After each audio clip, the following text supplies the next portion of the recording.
Well, good morning, folks. Dave Nichols, lil'o'farm. I'm out. It's kind of wet and nasty outside, getting colder. I guess it's the time of year, but these days like this, we don't have a lot going on. I usually get inside and start working on equipment, kind of, servicing it out, messing around with it.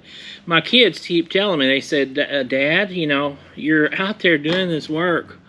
Why don't you video it? Every time I do it, I never video it. I just don't think about it. And it's really sad because, a lot of people are kind of interested in what the other person is doing. So, and I find myself, I get online a lot of times when somebody's tearing down a piece of equipment or maintaining it and just watch how they do things.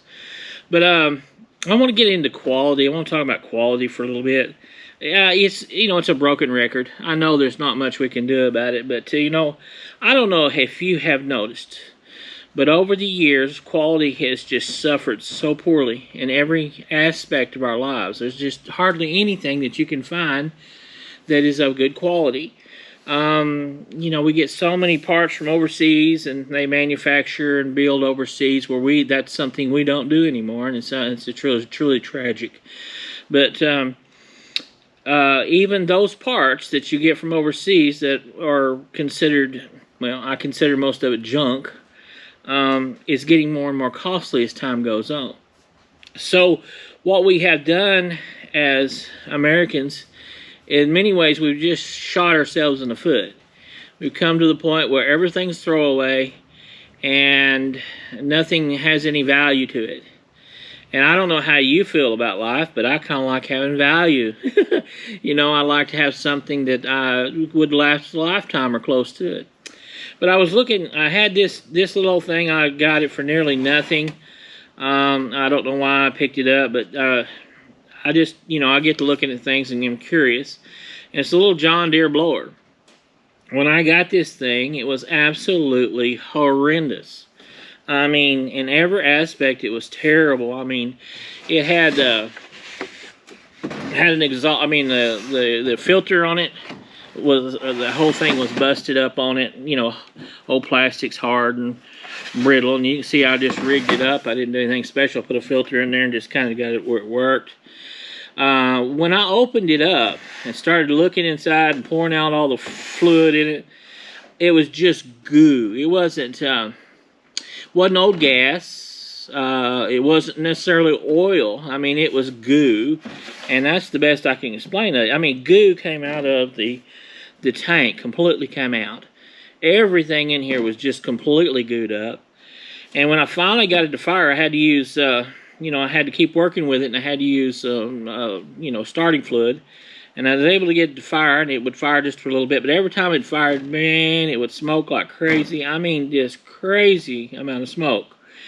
And just full of that goo or slime or whatever was in it. I don't know what someone done, but I can't help but feel like that they put something bad in there. It wasn't normal. I mean, it wasn't oil or anything like that. It's just goo. I mean, I don't know what else to say. But I've taken the old thing, and I kept working with it. And finally got it to where it would run. But it would just, there was no power. You could tell it was not breathing well. And, at least the exhaust was not doing well. Still burning a lot of oil. A lot of residue was coming off of it. It just wasn't running with a snot. I'll put it that way.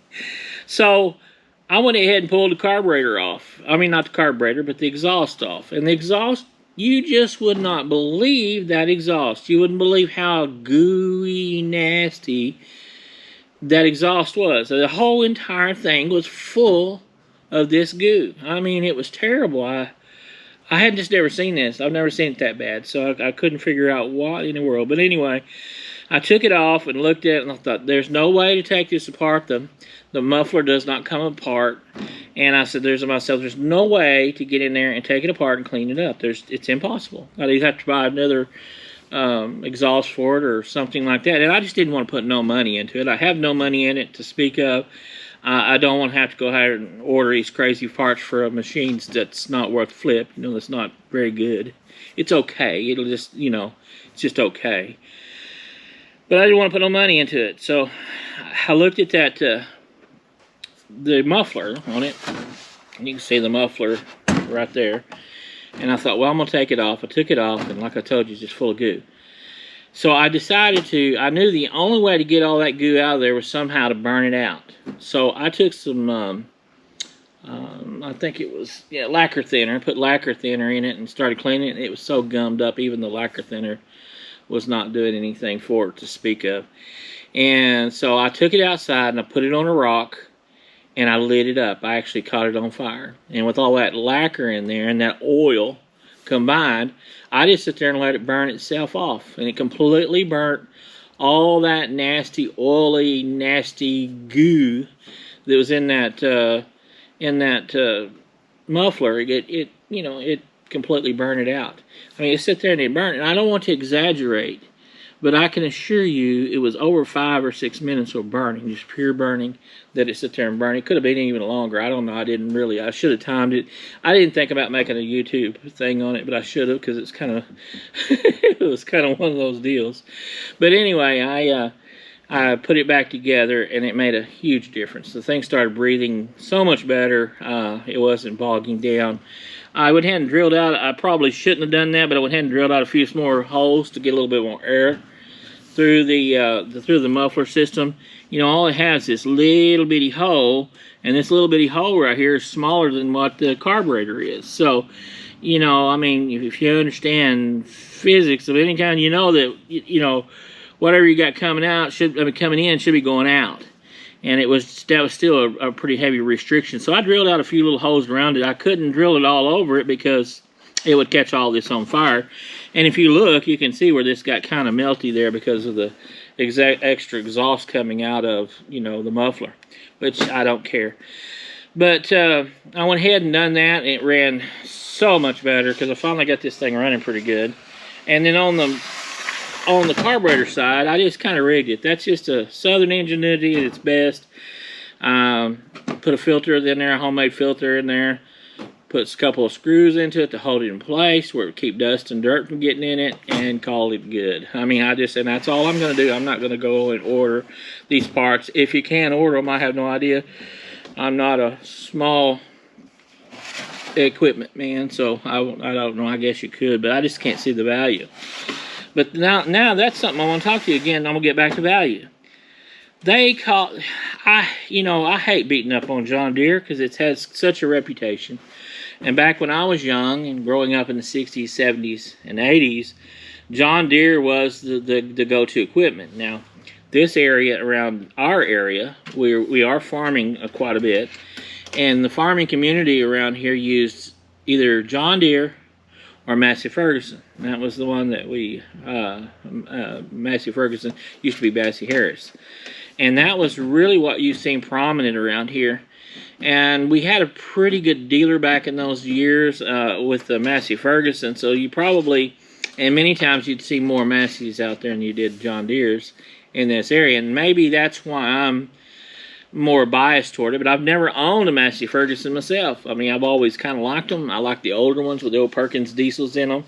Ran them and used them, but I never owned one. But I look at this, you know, and John Deere stamped its name on there. And I don't understand why they would do that. Now, you say, well, it's economics, and they're competing with China and all the above. Well, China made this. You know good and well they made this machine. This thing is a total piece of crap. And they've got on there John Deere, and they've called it a Pro Series. So if this is a professional series, I would absolutely hate to see what would be consumer. If this is their high-end quality, I would hate to see the consumer. Everything about this screams junk. I mean, nothing fits right. Nothing's right on it. Little bitty blower on it. Just, you know, little bitty pull on it. I mean, everything about this thing is just junk. I mean, it doesn't feel good.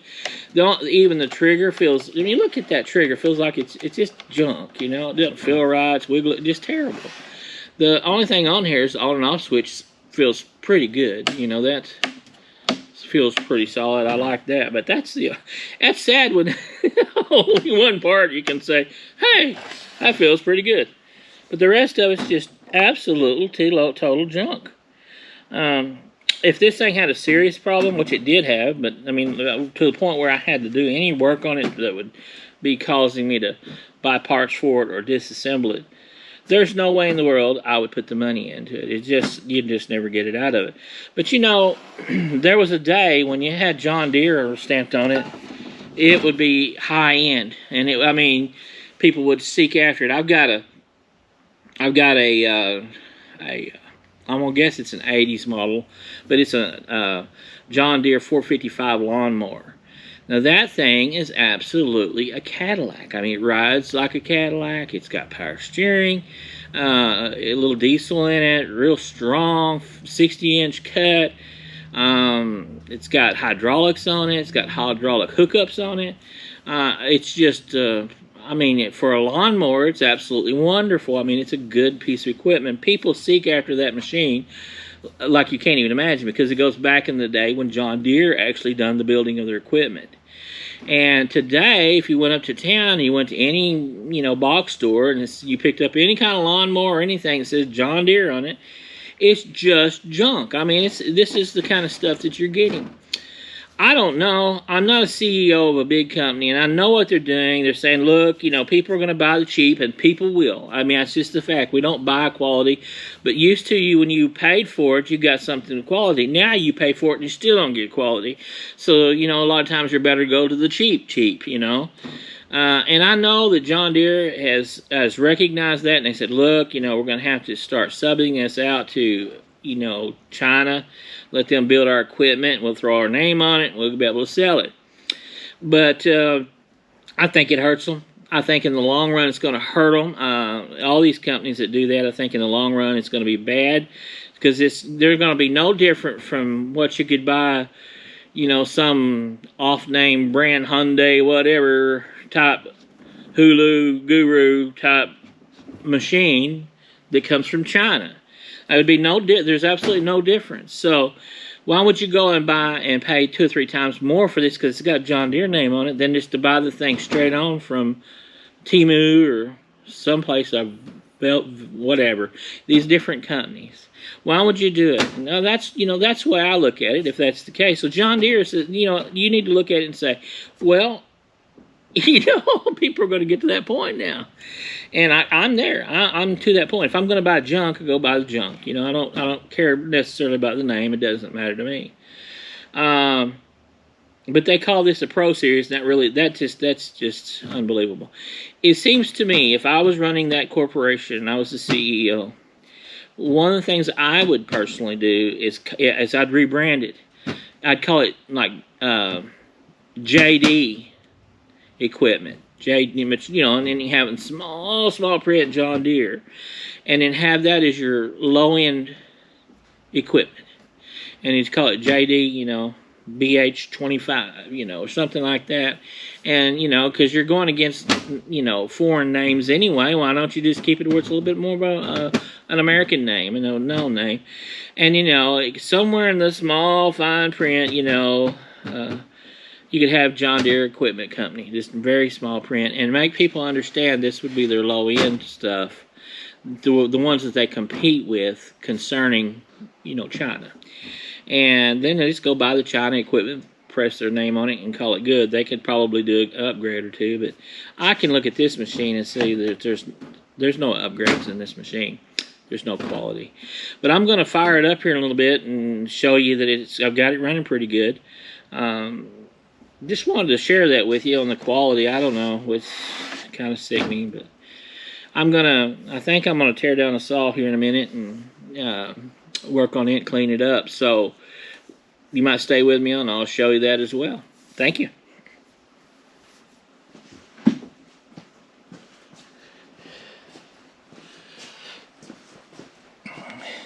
I got a Stihl 290 here, and I bought this saw brand new some years back. What's crazy is today that same saw, what I paid for it back then, is still a used one, is selling for today. Now this thing's not terribly filthy because I've already done some cleaning on it, but I've thought, well, I'm going to dig a little deeper into it, do a little more cleaning, take good care of it. I love my equipment, I love my saws. This saw here, when I first bought it from the Stihl dealer, ran like teetotal crap. Had no power. I mean, just none at all. It was a dog. I really didn't even like it, to be honest with you. I didn't care much for it. But I'm not a small engine guy. I just do a little bit of work and a little bit of maintenance myself, and do a few little things. And you know, I can work with them and adjust them to some degree. But tearing one completely down, I've never done that, and I'm not going to. I'd have to really get into it if I was going to, you know, go to tearing one completely apart. But I really dislike this saw tremendously. But I took it to a small engine man. He done some cleanup and some tuning on it, and this saw has turned out to be a absolutely fantastic saw. So I don't have any complaints. One thing about Stihl is they build a great product, and I like working on the Stihl. I've gotten to where I worked on them enough that I kind of understand what they're doing, how they're doing their things. Where some of the other saws I don't have it quite understood. Husqvarna, I think, is a real good saw. One thing that I think Husqvarna does that I would love to see Stihl do, and that's that they've got some springs on there to take some of that wear and tear off your arms and hands, especially as you get older like me, and it just kind of beats you up a little bit. But like I say, this has become a very strong saw. I got a 20-inch bar on it. I have to get into large wood that's larger than the bar and really power into it before it will shut the motor down. It's gotten that strong and that good of a machine. But I've done a few things, you know, like for instance, one of the things I've done is I took my muffler off, cleaned it up real good. And I know some of you are going to scream at me, but I took the screen out of it. I hate those screens. I always have hated those screens. I know why they're there, but man, they're terrible. I think they gum up your whole system. I believe it gets carbon buildup. It bogs it down. It's just, to me, it's silly, just absolutely silly. And so when I done that, I went ahead and with that muffler off, I went ahead and drilled out some ports right here on the edge of the muffler to give it just a little bit more air. And folks, I can't tell you how much difference even that made. It made this thing absolutely scream. It runs fantastic. So anyway, you know, it's really, this is a Farm Boss, by the way, Stihl Farm Boss. But it's ended up being a very good machine, and I've really, really enjoyed it. But hang with me here, and we'll get it all taken apart. What I want to do today is I want to take the spindle off, and I want to get down into that bearing, where that bearing's at. And I think I want to lubricate that bearing, because I don't think I've ever done that in the past with this machine. It doesn't have all that many miles on it. I'm not a heavy sawyer or sawsman, but I just, you know, I think it's probably time to get that little bearing and look it over. The oiling system seems to be working. Everything's working fine. You can see I don't kill this thing. I'll use it. You know, when I do use it, I use it and work it hard, but I keep my chain very sharp. I keep them sharp, because if you don't, you burn up your bars. You just, you know, you burn up the whole system. But you can see I've got quite a bit of dirt in there I need to clean up. It's time for a little bit of a cleaning. Take that all apart. That comes off. Now, right here, right in here, I'm going to take that spindle off right here. I'm going to pop that little keeper right here. I'm going to pop it off, pull this whole thing off, go inside there. When I go inside there, then I'm going, there's going to be a bearing inside there, and I'm going to clean that bearing up, make sure it looks good, blow all this out, and then I'm going to, you know, grease that and show you how to do that. But anyway, you know, it's just something I've not done ever on this saw that I can remember. All right. I told you that are you working? Yeah, you're working. I told you that my kids want me to show me messing around, but I don't know, to me this seems very boring. I don't know. Try to find my little parts here to take that keeper off. And I'm going to start working on that right now. I'm trying to get that little keeper off of there. There it is. Folks, it's real important to try to get stuff that will make it easier. See, I had a little hook there that I could pull that off with, and here's the little keeper. I'm going to lay it right there on that dirty rag right there. Now here's my spacer, or keep it spaced away. I'm gonna look at that. Look how filthy that is. That's been a while. I don't think the GoPro keeps shutting off. I don't know what's wrong with it. It's got on some goofy setting, I guess, you know.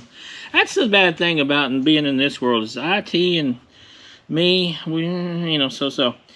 Anyway, but you can see where it needs. This is some old nasty that's gotten on it. Here's this little bearing. I want to get that trash off of there. But here's that little bitty bearing that I was telling you about right there. But you can see, even though I've never been in this, I've always, you can tell I keep the equipment, you know, clean and looking, you know, looking pretty doggone good as a general rule. See there? See how it looks nice in there? And like I told you, I've never, in all these years, I've never went this far into it.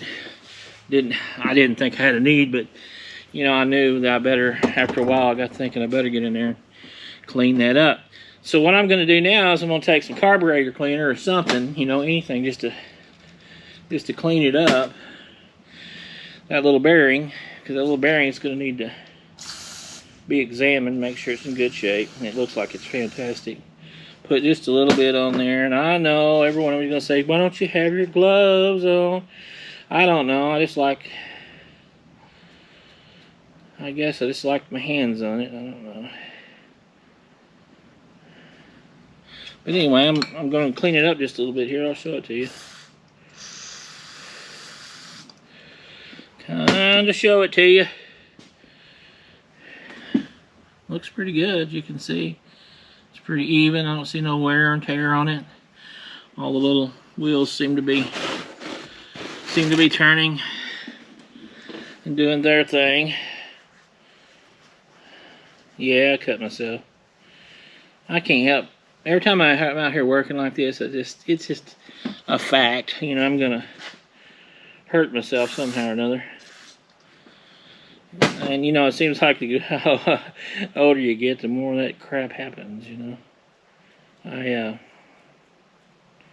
I take blood pressure medicine too, so that doesn't help.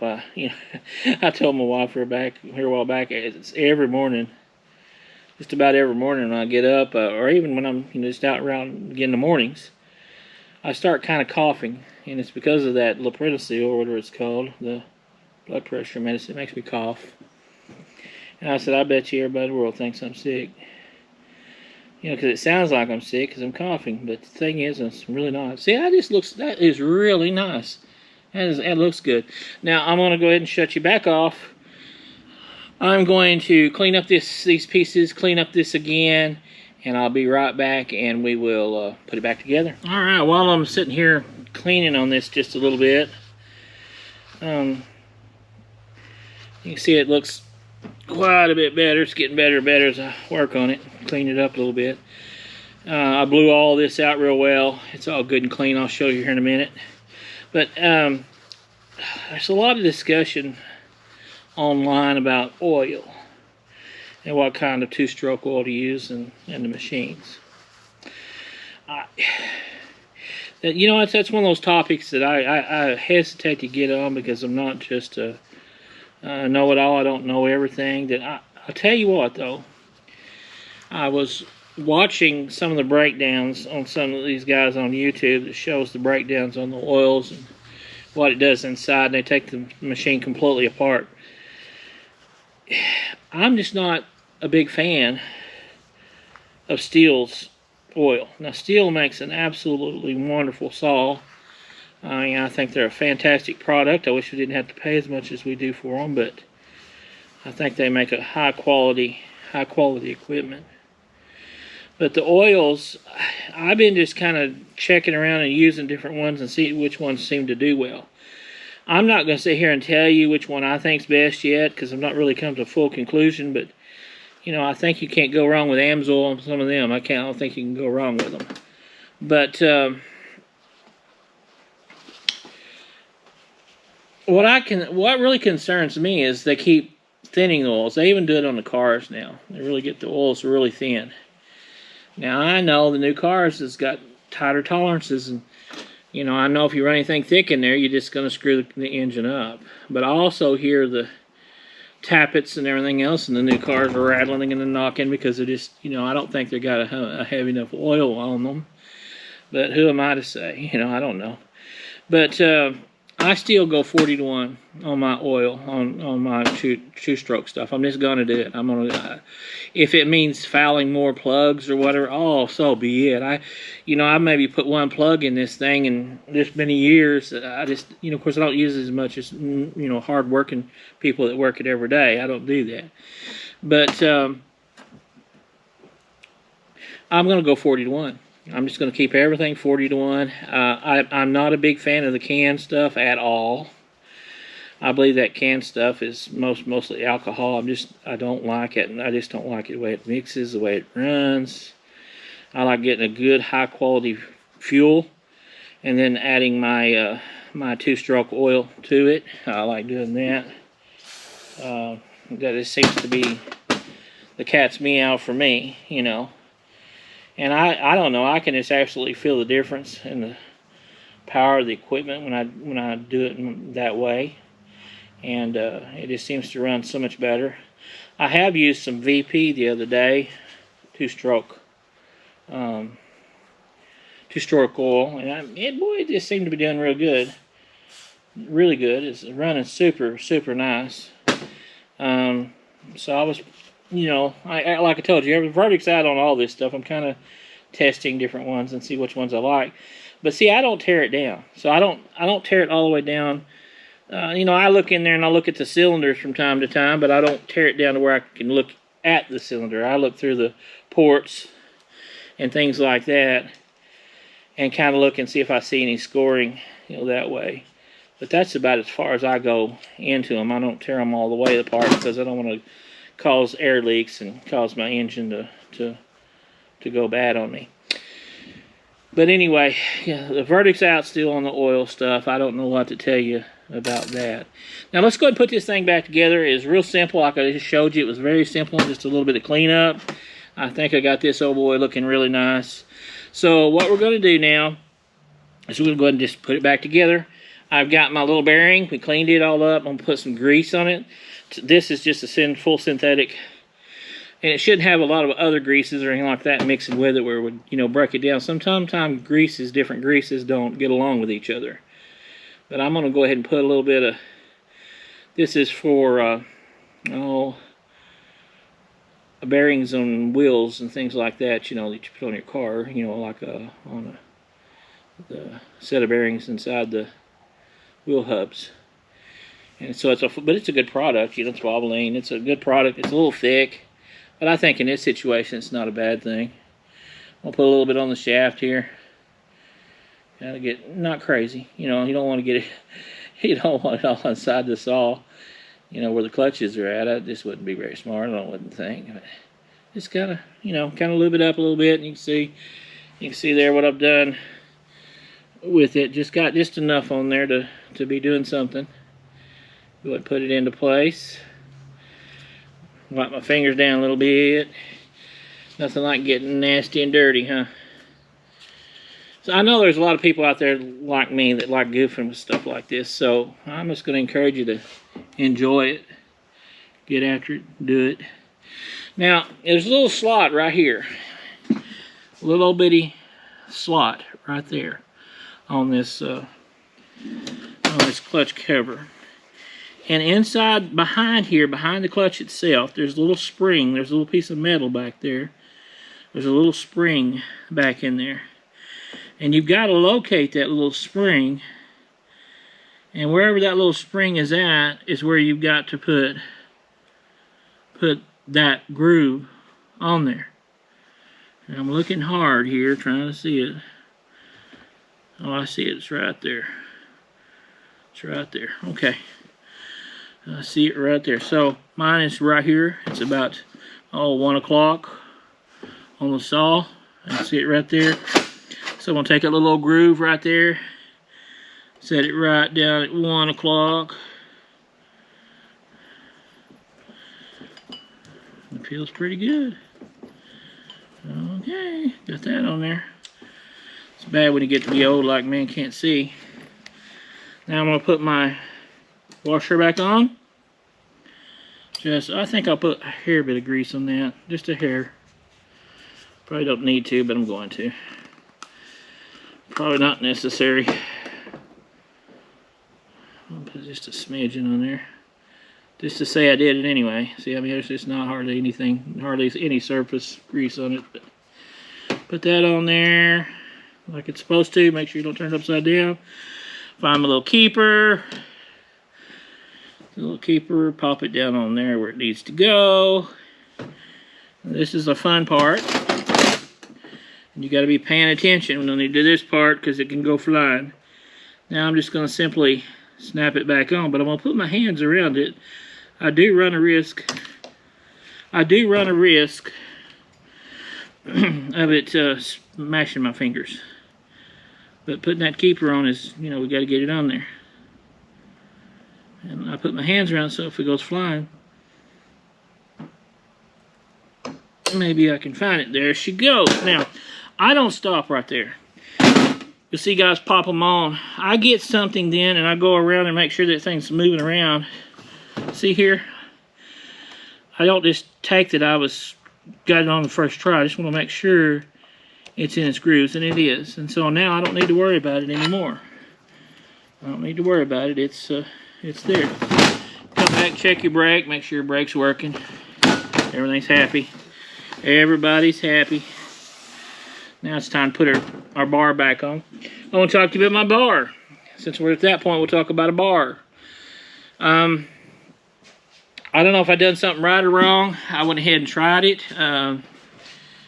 Online, they talk about how that you can open it up and give it a little bit more oil to your chain.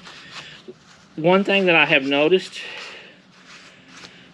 over the years, especially, is that the old chainsaws, those crazy things with this sling oil everywhere. I mean, I was raised cutting wood, and I mean, you just had oil going. I mean, you smelled like oil, you look like oil. I mean, you had oil all over you, or just slang it and slang it, slang it. The new saws today are, to me, seem to be a little bit stingy on the oil. Now, I went and blew this out a while ago and kind of cleaned it up, so now I'm just going to do some wipe down on it real quick. And I'll show you what I've done. All right. The next thing I always do is I check my bar. I come in with my fingernails and I feel it. I just scratch. And if I've got anywhere, like right there, it's just lightly hanging right in there. I mean, just a smidge. Now I don't need to mess with it, but I'm going to show you. If it's, you know, it's just a little bit of wear on it, but you know, if it's hanging with your nails, you can just lightly, I'm talking about lightly, just buff that down. Just, I mean, keep it more of an angle like this. You're not trying to cut into it. You're just getting that little burr down. If you don't do that on a regular basis, you know, keep an eye on that. Now, see, this is completely gone. If you don't do that, what'll happen is when you're cutting in your wood, sometimes they'll start steering your chain. And you don't, I mean, you've seen, there's just like one or two, I just went one or two times, you know, sanding it down, or filing it down. See, there's just a smidge, right? I mean, just a smidge. I mean, there's nothing hard. I'm gonna do it just to show you. Normally, I wouldn't bother, because it was just not that bad. But you got to remember that chain's running on there hard and heavy when it's out there working. And you can see where this has had work. And you can look at the bar and tell where it's got a little warm a couple of times over the years. But something else, when you start getting warm, bar's getting warm, quit. You're too dull. You need to quit and go get the silly thing sharpened up. To my perspective is you're crazy for running the saw that's dull. This one feels good. So, you know, goofy as I look right now, it's ready to go, good and clean. But what I've done is online they said to open up that porch, you know, you got that little weep hole. It's right here. That's where your oil comes into the bar and runs up through the chain. So I went ahead on this. I've got two different bars, and I'll just show them to you. I didn't want to, if I was going to screw one up, I just wanted to screw one up because I didn't want to buy another one. So on this one here, I went ahead and drilled that weep hole out just a little bit. And right there, so you can see where it weeps oil in there.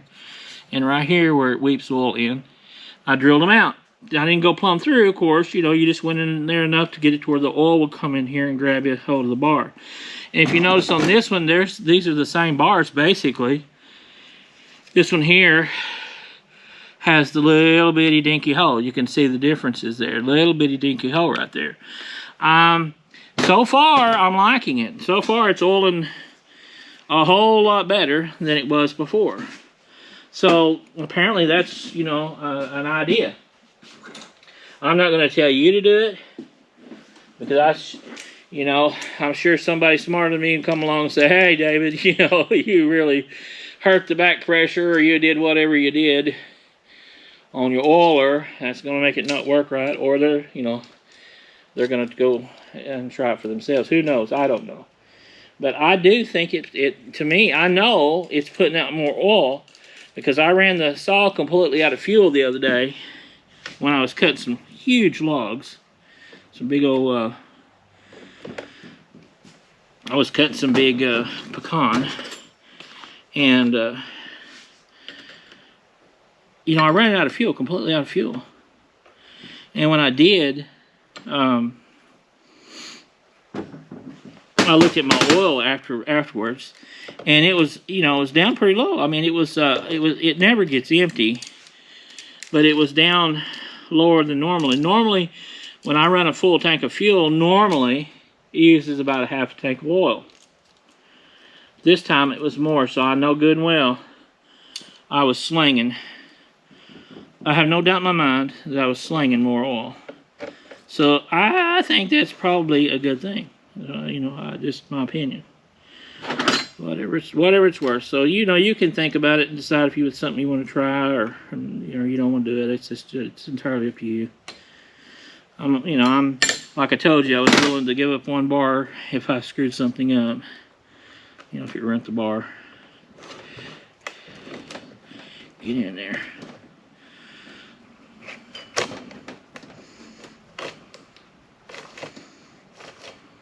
Okay. Put the cover on. Put the cover on. Just putting her back together, guys. Putting her back together. Alright, find my. There they are. I'll show you how I do my chains and how I put my chains on my bars.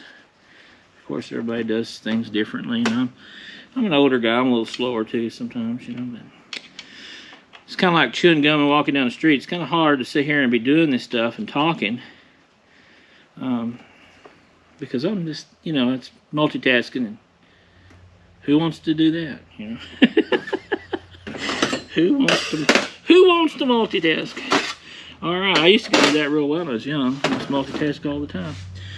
Now, I'm kind of anal. Some things I do, weird things. One thing I'm always doing is I check my chain, make sure it's going the right direction. You always want those chains going, the sharp end going toward the saw. I'm not worried about this chain. I just sharpened it, so I know. And see, I always make me a little black dot on where I'm starting and stopping at. So I've got a black dot right there. I blackened that one out with a Sharpie. So I know, that tells me too that I've sharpened this chain. I don't have to wonder if I did or didn't do it. So I feel it, I kind of move it around, I kind of run it on there, make sure there's nothing binding up. I come up here and I say, well, it's just a little bit too loose still. But remember, when you're fixing to tighten the thing up, you're going to have to get that bar up. Because that's how you operate the thing, is coming down on wood. And you want that bar up. So I always put me something plastic down there like that right there. I'll tighten it just, I mean, probably a quarter of a turn, if that. Okay, I'm gonna roll it around, make sure everything's smooth. Everything's doing good. Feels good, still too loose. I'm gonna tighten it just maybe another quarter turn.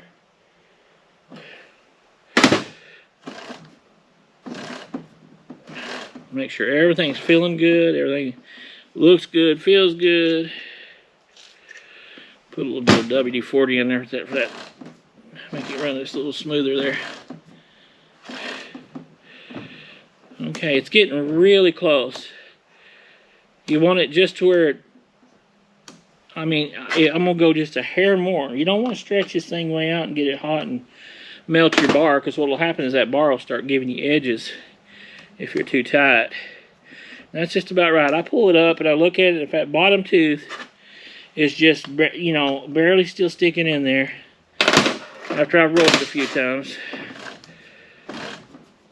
then to me that's tight enough. That's how I've always done it. See, I can pull it out if I really want to, but it's just, I'm gonna go a little bit tighter, just a little bit.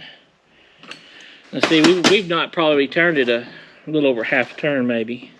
I mean, that's it. This whole time. See, it's just right out there, and I'm pulling it pretty good, and it's still stuck down in the bottom of that. So I think that's pretty good as far as tightness goes. And then I put it on my plastic like that, and I come over and tighten them down. Now this is something else you got to be careful. You want it tight enough, but you don't want to go crazy. If you're a fat boy like me and you start throwing the weight to it, you'll strip those up. And you always double check yourself. Believe it or not, just tighten them down sometimes will change the tensioning sometimes. See, to me it's just a little bit tighter than it was. But you can see how good all this is doing. Yeah, it's doing good. All right, stick with me. I'm gonna take this part off right here on the pull, and I'm gonna clean. I don't know. But I think I will. I think I'll take that off and clean this out. That's another area that I've always just blown in. I never did take it apart. So I think I'm gonna take that apart and blow all that out and clean this up, and then we'll take it out and start it up and see how it runs. Thought it would be, but folks, look at all that garbage goo in there. That really, see, this is what keeps that engine cool. So see, you can see the fins. There's where the pistons goes up and down. So, you know, every once in a while, take this stuff apart, and I'm getting on to myself because I've never done this one, and blow that crap out of there. You know, get it all cleaned up. You can see how nasty that it is inside there. You know, it just doesn't, it's just not good for it. That, you know, a little bit blowing out. This here is not too bad, but I'm gonna get it all cleaned up and we'll put it back together. Look how much better that looks. See, that's so much better in there. So much cleaner. You see how nice that looks. So she ought to breathe really well now. You know, keep everything cool. She ought to do quite nice, actually. Alright. This is on my brake. There's a little spacer there, so I'm going to put it back right here. Goes on the brake. I've got some other nuts to put in here, or bolts. Screws. Something like that.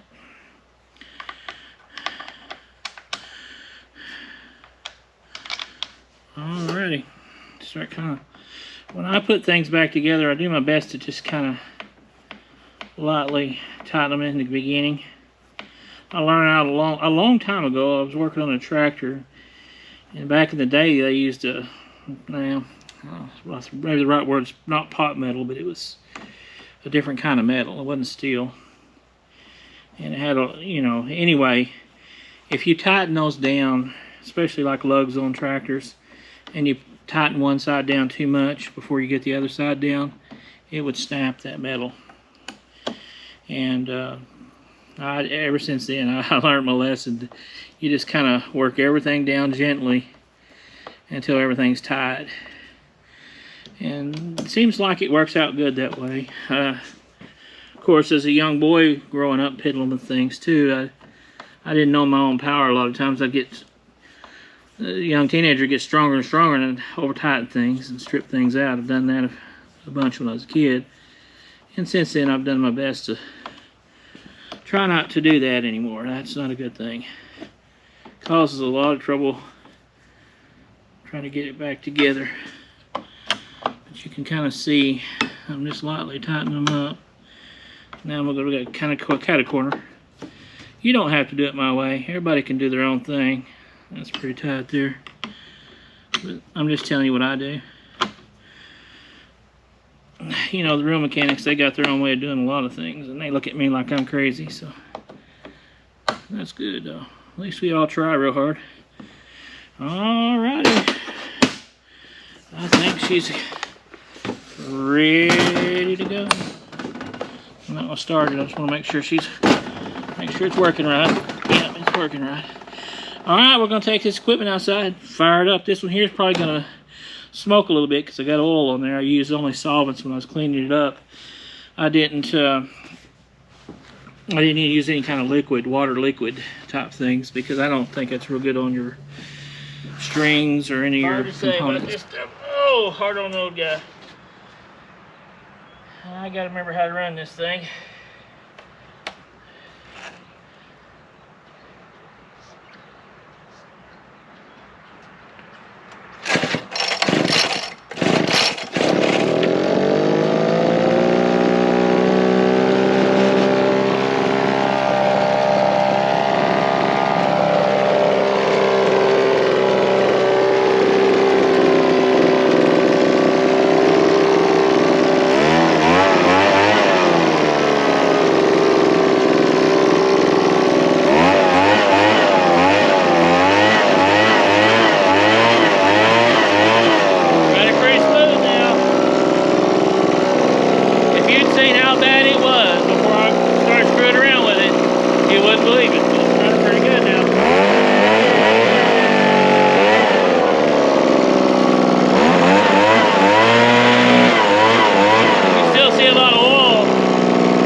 Pretty good.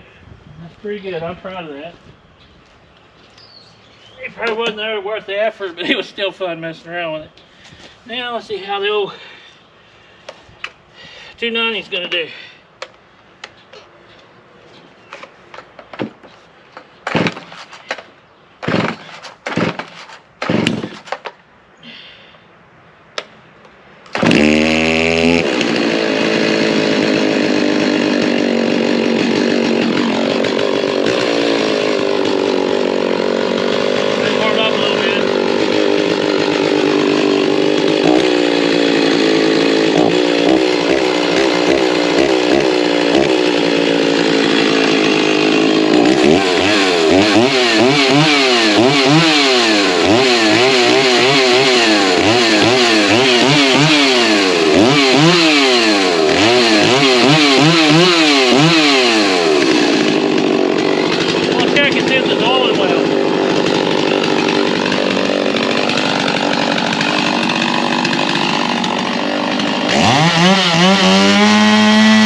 Running good though.